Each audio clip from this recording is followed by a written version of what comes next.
cardinals are returning to the Sistine Chapel to continue voting for a new pope.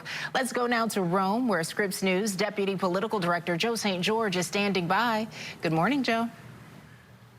Hey, good morning, Tiffany. What a morning it has been in Rome, and for the thousands and thousands of people that have gathered in St. Peter's Square just to get a glimpse of the smoke when it emerges. Initially this morning, the smoke came out a little grayish, and there was this sense, is it white? No, it quickly turned the color black. Even though we've only seen black smoke twice now from the Sistine Chapel and the chimney that is affixed to the Sistine Chapel, 3 rounds of voting have taken place. And now we're in a period of a break for the cardinals. Traditionally during conclaves, we're now in the lunch hour here in Rome, where it's just after 1 o'clock local time here in Rome. Conversations no doubt happening to be a fly on the wall as these cardinals debate who should lead the Roman Catholic Church. North of 60 million Catholics in the United States, 1.4 billion Catholics or so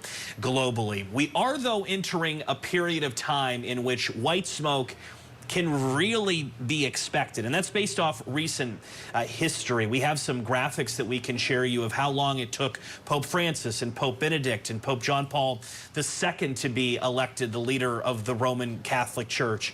For Pope Francis, it was 5 rounds of voting. We anticipate we'll get a 5th ballot on this day 2 of the conclave. Pope Benedict XVI, it took just 4 rounds of voting. For Pope John Paul II, a bit longer, back in 1978, 8 rounds of voting. Again, that's the last 3 conclaves. So with 3 rounds in the books, the expectation is that we're entering that zone where white smoke may emerge. If you're wondering some of the longer conclaves in recent years, in the early 20th century, it was common to have conclaves go out for several days. It took 5 days, for instance, to elect Pope Pius X back in 1903, the same number it was in the conclave of 1922. So these things can last a while, but throughout my conversations with Vatican insiders here in Rome this week, they tell me really unity is a big hope that whoever is elected the next leader of the Roman Catholic Church, that they're able to unite various factions within the Roman Catholic Church.